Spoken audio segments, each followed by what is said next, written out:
Subscribe करें हमारे YouTube channel साधना gold को और पाएं वीडियोस सबसे पहले। बेल आइकन दबाना ना भूलें। स्त्री अपना कल्याण चाहती है। देखिए, आपके कल्याण की बातें चल रही हैं। आपका कल्याण कैसे हो, शास्त्र आपकी चिंता करते हैं। आपका कल्याण कैसे हो, स्त्री का कल्याण कैसे हो, पुरुष का कल्याण कैसे हो। रामचरितमानस में लिखा है, जो आपन चाहे कल्याणा। जो स्त्री अपना कल्याण चाहती है वो पर पुरुष को ना देखे।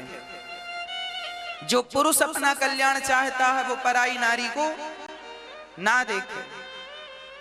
पराई नारी को वैसे ही त्याग दो जैसे गणेश चतुर्थी की चंद्रमा को त्याग दिया जाता है। पराये पुरुष को वैसे ही त्याग दो जैसे गणेश चतुर्थी की चंद्रमा को त्याग दिया जाता है। अर्थात हमारे शास्त्र आपको मर्यादित बनाना चाहते हैं। भगवान राम के पास सूपनखा आई, कहती है बहुत सुंदर हूं, विवाह कर लो। क्या राम जी ने उस पराई स्त्री की तरफ आंख उठाकर देखा? तो जिस राम की आप और हम पूजा करते हैं, तो क्या हमें पराई स्त्रियों को देखना शोभा देगा? पराये पुरुष को देखना। रावण सीता माता को चुराकर जबरदस्ती अपनी लंका में बिठा दिया, पर क्या सीता मां ने रावण को देखा? रावण जब आता था ना, तो सीता माता तिनका लेकर बोलती थी, तृणधरी ओट कहत वैदेही, सुमरि अवधपति परम स्नेही, सुन दखम दस मुख खग्योत प्रकाशा, कबहु की नलिनी करहि प्रकाशा। कहां तुम जुगनू और कहां राम सूर्य। सीता माता तिनका लेकर बात करती थी, मतलब पराये पुरुष से सीता मां बात भी नहीं करती थी। तिनके की तरफ देखकर रावण से बात, रावण की तरफ सीता मां ने कभी नहीं देखा, क्योंकि पतिव्रता नारी वही है जो पराये पुरुष को देखे भी ना नजर उठाकर, यही पतिव्रता नारी है। और सीता पतिव्रता नारी है। राम जी और सीता जी का ये पावन सा चरित्र हम सभी को यही बताता है कि हर स्त्री चरित्रवान हो, हर पुरुष चरित्रवान हो। आप बहुत तरक्की करें, बहुत पढ़ें लिखें, पर चरित्र की रक्षा करके आगे बढ़े, इसमें नुकसान क्या है? आज समाज में देखा जाता है कि लोग अपने चरित्र से गिरते ही चले जा रहे हैं। हर जगह सुनने को यही मिलता है, फलानी स्त्री परेशान है अपने पति से, फलाना पुरुष परेशान है अपनी स्त्री से। क्यों? क्योंकि स्त्री अपने पति से प्रसन्न नहीं है और पति अपनी स्त्री से प्रसन्न नहीं है। पर पुरुष पर नारी को जिस दिन देखोगे, जब देखोगे, सर्वनाश हो जाएगा। रावण से गलती क्या हो गई? क्या रावण का सर्वनाश होता यदि रावण सीता माता को ना चुराता? तो बताओ, क्या रावण का सर्वनाश होता? रावण के सर्वनाश का कारण क्या बना? बोलो, रावण के सर्वनाश का कारण क्या बना? रावण के सर्वनाश का कारण बना है पर नारी।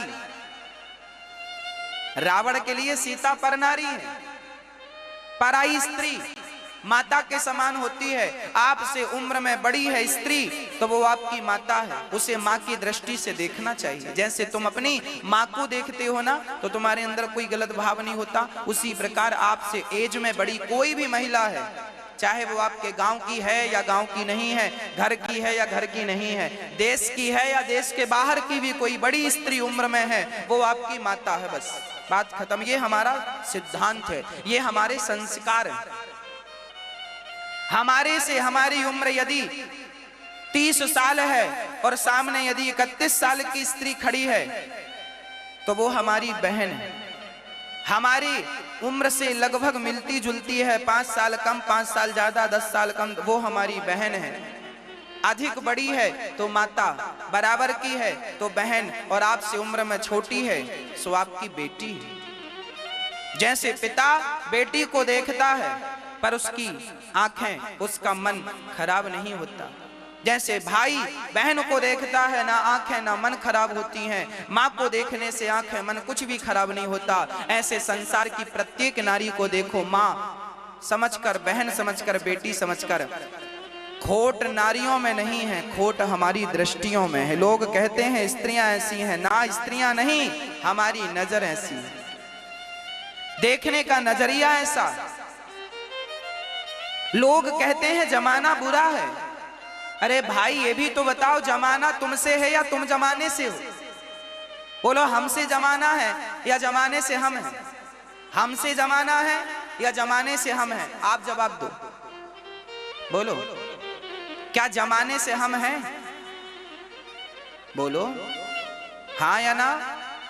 मैया जी, ओ मेरी माँ, जमाने से हम नहीं हैं, हमसे जमाना है। लोग कहते हैं जमाना बुरा है। अरे भाई, जमाना भी तुमसे ही है। यदि तुम अच्छे होते तो जमाना भी अच्छा ही होता ना। जमाना इसलिए तो बिगड़ा क्योंकि तुम बिगड़ गए। आप क्यों बिगड़ गए और अपने आप को आपने बिगड़ने क्यों दिया? आपको सब पे, आप सबको कंट्रोल करते हैं, आप अपने आप को कंट्रोल ना कर पाए। रावण और राम दोनों में क्या अंतर है? यही अंतर है कि राम के पास भी एक स्त्री आती है जिसका नाम है सूर्पनखा, पर राम ने अपने आप को कंट्रोल किया और राम ने उस स्त्री को देखना भी पसंद, जबकि वो स्त्री भी बहुत सुंदर थी। सूर्पनखा बहुत सुंदर बनकर आई, पर राम ने, देखिए, स्त्री तो राम के सामने भी खड़ी है और स्त्री तो रावण के सामने भी खड़ी है, पर जब राम के सामने स्त्री खड़ी होती है तो राम उसे माता कहकर संबोधित करते हैं, और स्त्री जब रावण के सामने खड़ी होती है तो रावण उठाकर जबरदस्ती उसे लंका ले आता है। यही अंतर है राम में और रावण में। और जब राम अपने चरित्र का परिचय देते हैं तो राम की गली गली पूजा होती है, और रावण अपने चरित्र को बिगाड़ता है तो गली गली उसके पुतले जलाए जाते हैं। यही अंतर है राम में और रावण। इसलिए समझा दो अपने बच्चों को कि अपना चरित्र ना बिगड़ने दें। चरित्र बिगड़ा तो आपको लगेगा महाराज ये जो आपका कैरेक्टर है, आपका चरित्र है, बहुत कीमती है, बिगड़ने ना देना। कपड़े में दाग लगेगा तो साफ कर लोगे, चरित्र में एक बार दाग लग जाएगा, कोई साबुन नहीं आता जो चरित्र का दाग छुड़ा सके। इसलिए अपने चरित्र को मजबूत रखिएगा। किसी स्त्री और किसी पुरुष के कारण अपना चरित्र ना बिगाड़ लीजिए, क्योंकि अगली बार जब आपका जन्म होगा तभी दोबारा चरित्र मिलेगा। इस जन्म में एक बार चरित्र बिगड़ा तो इस जन्म में वो चरित्र सुधर नहीं सकता, इसके लिए दूसरा जन्म लेना पड़ता। हाँ या ना? अगले जन्म में ही दोबारा चरित्र मिलेगा ना, फिर तुम फिर बना लो या फिर बिगाड़ लो। इसलिए समझाओ इन बच्चों को जो आज अपना चरित्र बिगाड़ने के लिए तैयार खड़े। इन बच्चों को समझाओ। आपके बच्चे पढ़ने लिखने जाते हैं, बड़े बड़े कॉलेज में आप नाम लिखवाते हो, पर आजकल के बच्चे, बहुत सारे बच्चे किसी लड़की से प्रेम करके, किसी लड़के से प्रेम करके अपना चरित्र बिगाड़ लेते हैं। न उनको बहाना है हम प्रेम करते, प्यार करते। जरा बताओ इन बच्चों को कि बेटा, प्यार का पहाड़ा, प्यार का काखा गाघा भी जानते हो कि प्यार करने लग गए? क्या जानते हो तुम प्यार के बारे में और कितना जानते हो? एक लड़का लड़की मेरे पास आए। एक लड़का बोला, महाराज मैं इस लड़की से प्यार करता हूं, शादी करना चाहता हूं। हमने कहा कर लो। बोले महाराज जी हमारी माँ और हमारे पिताजी तैयार नहीं हैं, हम क्या करें? हमने कहा जब देखो माँ बाप तैयार नहीं है तो इस लड़की से शादी करना ठीक नहीं होगा, माँ बाप जो कहें वो करो। बोला महाराज जी मैं तो इस लड़की से बहुत प्यार करता हूं। तो फिर मैंने कहा माँ बाप का क्या होगा? बोला महाराज जी मैं माँ बाप को छोड़ दूंगा, दूसरे शहर चला जाऊंगा, इससे शादी कर लूंगा और मैं दूसरे शहर रहूंगा, माँ बाप को छोड़ दूंगा। मैंने उस लड़की से कहा, मैंने उस लड़के से पहले पूछा, मैंने कहा बेटा ये बता, ये लड़की तुझे कब से मिली और तू कब से प्यार करता है? बोला महाराज जी अभी पिछले 2 साल से हम दोनों एक साथ कॉलेज में हैं और 2 साल से ये मिली और हम 2 साल से प्यार करते हैं। हमने कहा बस तुम्हारा प्यार 2 साल पुराना है? हाँ हाँ महाराज जी 2 साल से प्यार करते हैं, बहुत प्यार करते हैं हम इस लड़की से। मैंने कहा बेटा तुम इस लड़की से मात्र 2 साल से प्यार कर रहे हो, और तुम्हारी माता जब तुम पेट में थे तुम्हारी शकल नहीं देखी थी, तब से तुम्हारी माँ तुमसे प्यार करती आई है और आज भी तुम्हारे लिए मरने को तैयार है।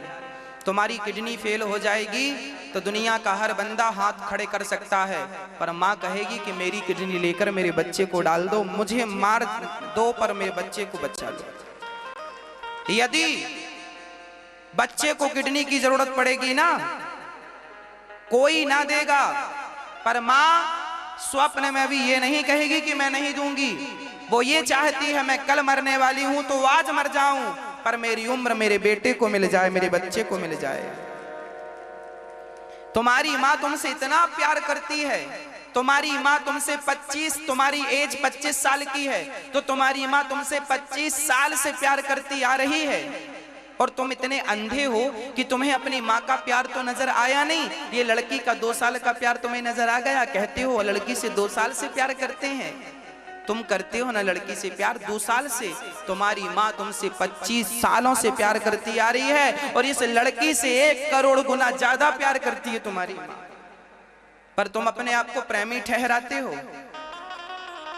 प्रेम की परिभाषा ये नहीं कि 2 साल के प्यार के लिए 25 साल के प्यार को छोड़ दिया जाए। बताओ क्या ये प्रेम की परिभाषा है? क्या समाज इसे प्रेम कहेगा? आप बताओ, पूछना अपने बच्चों से, जवान बच्चों से, पढ़े लिखे बच्चों से मेरा सवाल करना कि क्या 2 साल के प्यार के लिए माँ का 25 साल का प्यार छोड़ना, क्या यही प्यार है?